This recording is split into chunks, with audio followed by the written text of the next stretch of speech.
teacher go to school? And who's your daddy? What do you think of what's going on right now, mate? These evil little invisible parasites. Satan-worshipping Freemason moron. Do you understand what I'm saying?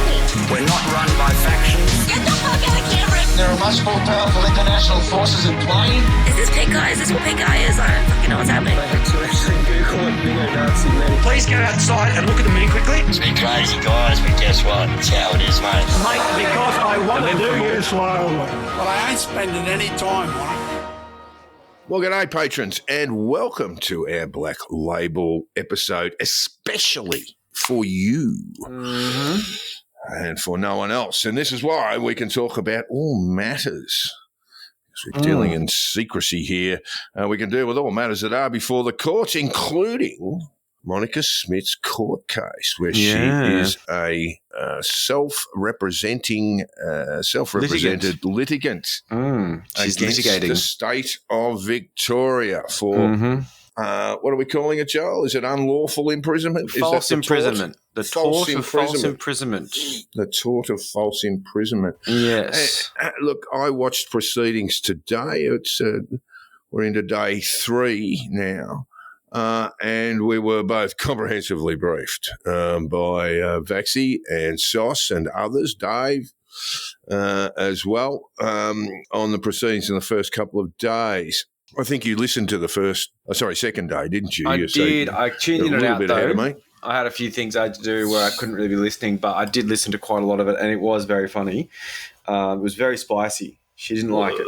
The first thing you got to say is that the court is bending over backwards to give her procedural fairness. Yes, which she is appreciating. And, because, these sort of dickheads, like, people will get given all sorts of shit. Like, Trump got so many good things when it came to that New York thing. They gave him such a good settlement amount, and he still whinges about how fucking everything's rigged. And you're like, mate, why give this asshole lenience? He won't appreciate it. Whereas she is being really graceful about it, even though she's getting roasted. Well, we'll talk about her motivations. Well, we can do that now. We may as well. I mean, yeah, totally. Monica, I gather from having looked at her over a long period of time, is just delighted to be in the spotlight. Yes, yeah. And with everyone running around and saying, look, can we help you with this? Can we do this? Because, look, I mean, people can say she's been very, very brave to represent herself and all this sort of stuff. Brave or stupid. Well, yes, that is what they do say about self-representation. But, Client's an idiot. It's more she is just absolutely enjoying her time in the spotlight, all the attention on her, where she actually needs to be and where she hasn't been for a very, very long time. Yep. Yeah, totally. She loomed large during the pandemic and has just become really a bit of a cartoon ever since. Yeah, it's just a weird book tour with her mum and dad. It's fucking weird. Like Soz was saying, basically, this will be the sort of the segue into trying to get back into the movement and try and have some sort of significant clout. But I tell you what, there's cheaper ways to do it, because when she loses this and when the state of Victoria goes after her for costs, you were saying $300,000. I don't think it's going to be that. I think they're going to, because they don't necessarily pay all the costs. I think $300,000 is a totally reasonable price tag. Court costs alone for a 10-day hearing. 10 days have been set aside for this. Court costs alone are going to be somewhere near $100,000. I would think. No, you don't. Not for the application to the court. No. For the court's costs and time.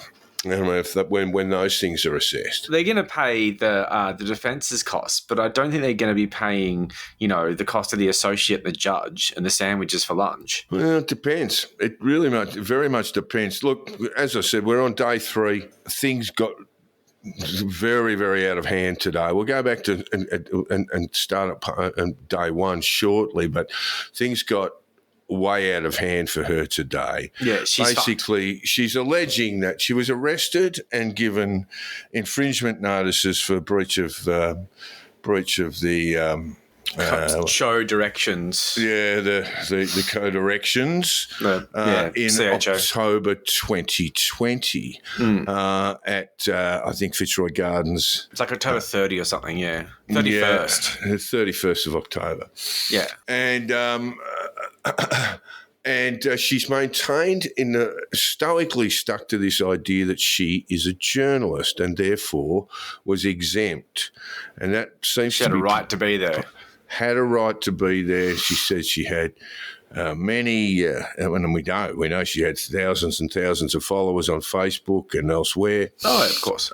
But unfortunately, day 3, I mean, there are a number of sort of bombshell moments, but the one for me was her, the defence ran. She was cross-examined. She has been cross-examined for the last 2 days. For me, the big moment was the defence running the video of her appearance on a podcast with James Dellingpole, who's a columnist, I think, for the Daily Mail nowadays in the UK. He's got a podcast called, I think, This is London.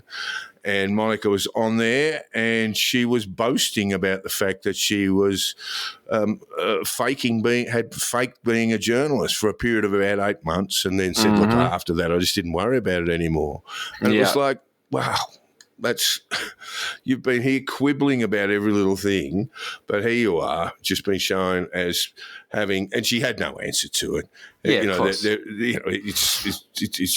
It's just clear cut. I think there are a number of other things too. She said, I didn't get a chance to speak at a protest rally attended by about 20 people. I didn't get a chance to speak. Well, if you're a journalist, you're not getting up on the podium. Speak. You're reporting those people who are. Other people are speaking, yeah. So, yeah, she's rather cynically done all of this. I mean... well, she shouldn't have brought this action. This is very Lemon. This is very BRS. This is just don't litigate shit. Yeah. Just don't go to court. It's bad. Don't go back into the lion's den for your hat, Joe. Oh, man. Like, she's gone in there for a sizzler fucking, all you can eat. Like, it's just so bad. It's a bad idea. We'll talk about motivations as we go, but for me, Monica Schmidt is the sort of person who cannot bear being out of the limelight for any length of period, for any length of time. She would have brought this action thinking, well, I will become news again. Yeah. And so, I mean, I guess she's sort of achieved that objective, but it's going to come, as you suggested earlier, a very high cost. Very, very high cost. Very high cost. Likely to, if she owns property, to lose all of that. Yeah, and she did say something that she did. So apparently there was a mention of a property in Packy, house and land. You'd want to make sure before she started her action it's not in her name, because she'll be looking at debts in the hundreds of thousands. It's looking like it. And look, there's no other way this can go in that it'll be found that her claim has no merit. So look, if the state are feeling generous, they might decide this is a public interest thing and let her off costs. It's really fucking unlikely, because this, in my opinion, isn't a public interest thing. It's not testing the law. It's not challenging a law. It's not public interest. This is a vanity project for an idiot. And I think also, unless they get like really pissy with the way this works out, which I don't think they will, they won't go for exemplary costs, the ordinary costs, which isn't like, everything. And I think the state of Victoria will be, because they're a bunch of legal softcocks when it comes to dealing with cookers like this, despite it being such a thankless task.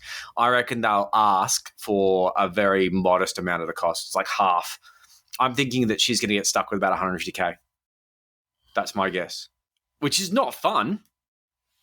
Well, look, it's a big sandwich. I think Sauce made the point the other day. I mean, she continues to sort of land on her feet. She's a cat like that, but yeah, and she might have some wealthy benefactor who gives her a loan, but this seems to be too much money for this. This feels like, not necessarily bankruptcy. What it feels like is she's gonna lose her assets.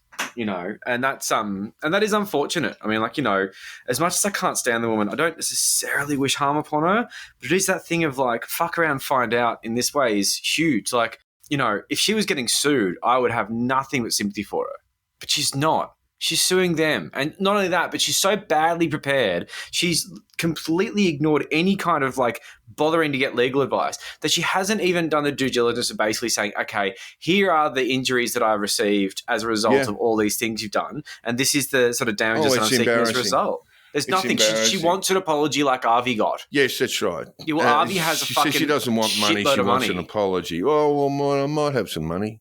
Yeah, I do deserve it. So she's suing the state of Victoria formally for the tort of false imprisonment for the three times she was arrested during COVID lockdowns on the 31st of October 2020. That's right. On those occasions, patrons, she was not incarcerated. She was detained at the scene. Pretty much, yeah. Well, she was detained in like a divvy van for a bit. She was in the back of a divvy van for a period of time.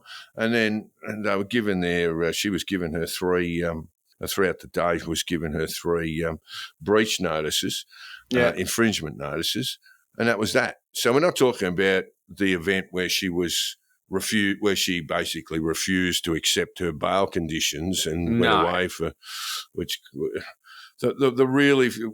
gave rise, of course, to Cell 22, the great book Monica Smith, and which she actually today sought not to have included in exhibits. Yeah, that was pretty funny. Because it's very clear that she was being an activist in her book, but she's arguing, of course, that she wasn't an activist; she was a journalist. But the whole way through, like whenever they bring up her book, she's like, "Oh yeah, but this was written years later. Like I don't really remember," and all this sort of thing. I know. It's her saying, my reality then is very different to my reality now when I first wrote this book. So she's actually saying the book is really not accurate.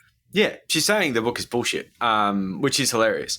But of course, you don't really know whether the book is accurate and she's a lying piece of shit to try and get her way in the court, or whether, quite possibly both, that the book is actually partially fabricated because she's just makes shit up because, that's her. It's just her thing. Yes, and we can say these things because the trial is underway. We can say these things to our beloved patrons, but she is a very comfortable liar. Oh yeah, she doesn't equivocate very much. She when she actually lies, it's I guess you could call it sort of in a twisted way a bit of a skill that she can sort of look people in the eye and lie to them. Oh, totally, and but she does it in a very sort of teenage brat kind of way, which is like arguing with your mum sort of thing. All this sort of demonstrative sort of behaviour and just lying to get out of trouble. Like that's what I felt like this situation with the barrister with the cross-examination and stuff like that, which we'll sort of get to later. But like it just felt like she was lying to get out of trouble with her parents in a courtroom. And that's just weird. Like I say, I would feel so much more sorry for her if this was happening to her and not because of her. She wanted this. That very naive, very silly. The less time you spend in courtroom is better, and she really did not quite understand that basic legal principle of just don't be in a courtroom because it's not. We haven't seen the statement of claim, but obviously it's been presented to the court, but it's not a public document, so we can't see it. There's like 900 pages in the court book on the case, though. Like the defense have done their fucking research. They know her inside out. Yeah. They could probably write a fucking book on her after this. And each page of that is going to cost like all the videos they had juniors watch to brief and then summarize and then put into evidence and that sort of stuff. That's all like Hall and Wilcox, junior solicitor, $400 an hour or some shit? Yeah. Watch one of Monica's hour and a half long lives for $450 an hour. Yeah. Yeah. That's and that bill will be coming. I mean, you can end no other way. Someone's paying it. So the onus is on the state of Victoria to prove the arrests were lawful. That's right. There's 3 arrests on 31st of October 2020, and they rely on Section 458 of the Crimes Act, which says that police can arrest someone without warrant if they find that person committing an offence or reasonably believe. Yeah, find that person committing an offence and reasonably believe the arrest is now necessary for certain prescribed purposes to reserve public order, prevent the continuation of the offence, etc. So that's what she spent most of the first day basically arguing that she wasn't guilty. Yeah. And that's not the line. That's not the test. The test is whether that reasonable belief or that person committing an offence and the arresting officers having a reasonable belief that the arrest is necessary. Yeah. And this, of course, came under the CHO, Chief Health Officer directions. Yeah, the show directions. So and as I say, she was detained and given infringement notices on 3 occasions. Mm-hmm. It became very clear. Well, we'll go into the first day, shall we? First, let's get in there. She turned up with about 60 or 70 people, Joel. Yep, Rukshan, Nick Patterson much was less there. today. Peter Little. Sorry. Much less, just over. Yeah, I'm just saying that Rukshan, Nick Patterson, and Peter Little were there, according to Vaxy. So, that had a few stars turning up. I don't think Rukshan's made any videos. Maybe he has. I don't really care. But yeah, and like, in the visitors thing, sort of stacked out. And there's one cooked looking guy with a big beard who's there every day, and he won't stand for the judge. And the judge is great. She's just like, I'm going to assume that you're not standing out of disrespect, but of some sort of infirmity. And it's like, oh, you little subset. You wanted to be like, oh, fuck you, judge. And the judge is like, I'm guessing you're a cripple.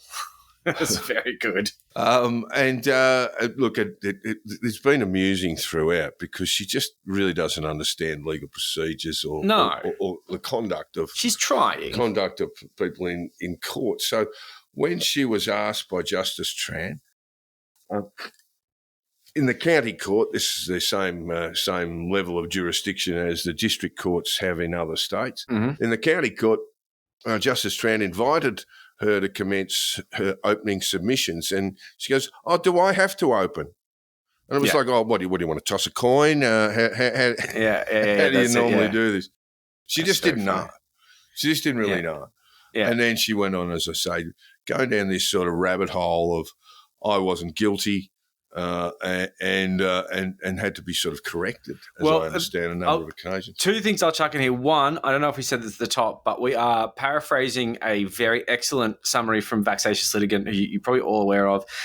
There's a bunch of parts on there. It's a long read. It's really worth it. Really well done, as usual. So, like, a lot of this stuff is there. And the other one is that I just can't get past this one, that she said that the extent of her experience was watching YouTube videos because she wasn't really experienced in court stuff. And that is... Stop me if I'm going down too many holes, Your Honour. Yeah. Good. And that Vaxy's favourite was, Your Honour, this is from Micah, Your Honour, if I've convinced you, then you can stop me. I don't want to be wasting your time making arguments if I've already convinced you I'm right. That's so good. Hey, let's just stop everything now. Just imagine if that's what happened, though. Like the judge just like, you know what? I've heard enough. Mate, you're a star.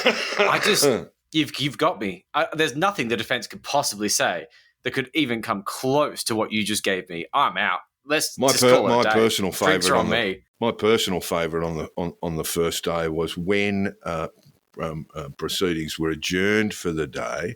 She asked the judge if the link to the Zoom coverage or the Zoom broadcast of the trial was going to come down as well, and she was told that it would be. She goes, and then she just leaned into the microphone and goes, "See you all later, guys." It's kind of adorable in a way. Unbelievable. Yeah, she's speaking to her people, She's finally got an audience back. She's stoked. So it's all about her claiming that she was a a journalist. She was a journalism's. She does say that, yeah. She was a journalist. She's absolutely no credentials for this. She used to run a travel blog when she was overseas.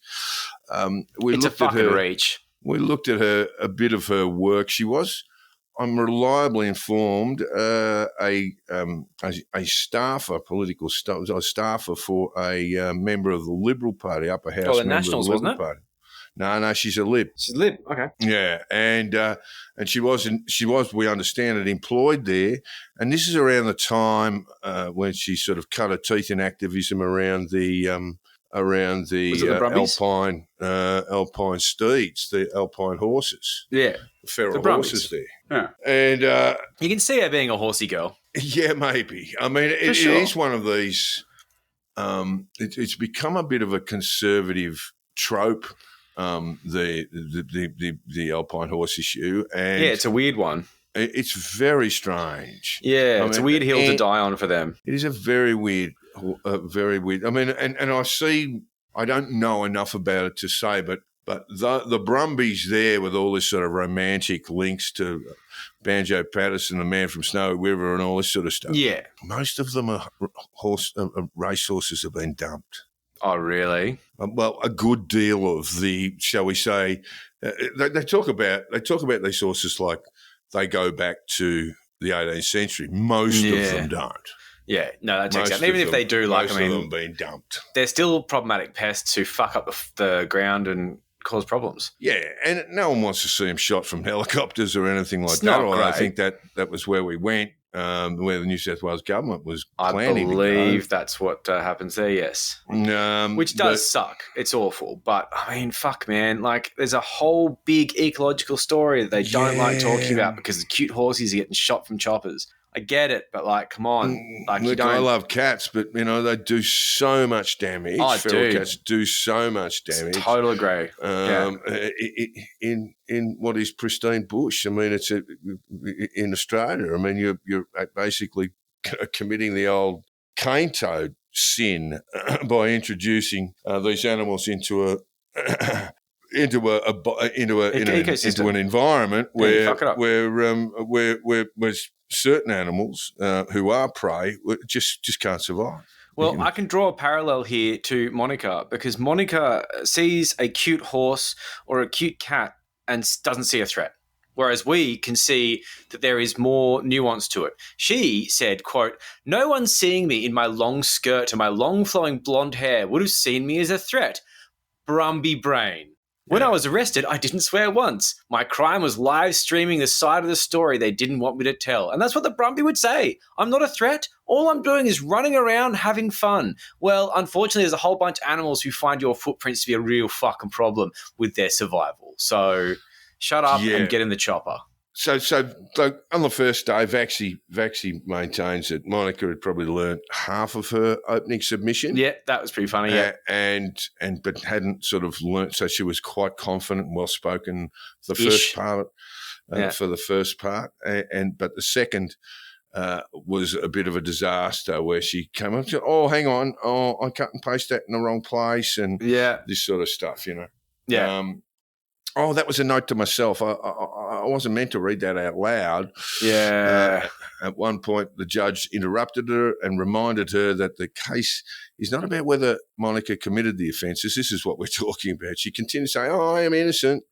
The case falls on whether the arresting officer or officers in this case had reasonable grounds to believe Monica had committed an offence and was going to go on and commit more, or was going to go on and contribute to the offence committing, to the continuation of the offence. Yeah, yeah. And look, if she'd done some bloody homework and if she'd actually made an effort with her, sort of submission, then she would have had a whole bunch of, questions that they had to answer about, possible battery, negligence, all that sort of stuff, because she would have gone in there and made these claims and backed them up and taken photos of her sore ankle or whatever, got a doctor to tell everyone that she was crazy as a result, whatever. But she just didn't do any of that. She did actually get to the business of reasonable belief on the first day. She did, yes. And then she stopped when she started talking about reasonable belief. She'd been babbling about negligence, assault, battery, breach of statutory duty, none of which was relevant. She had to be called up on that.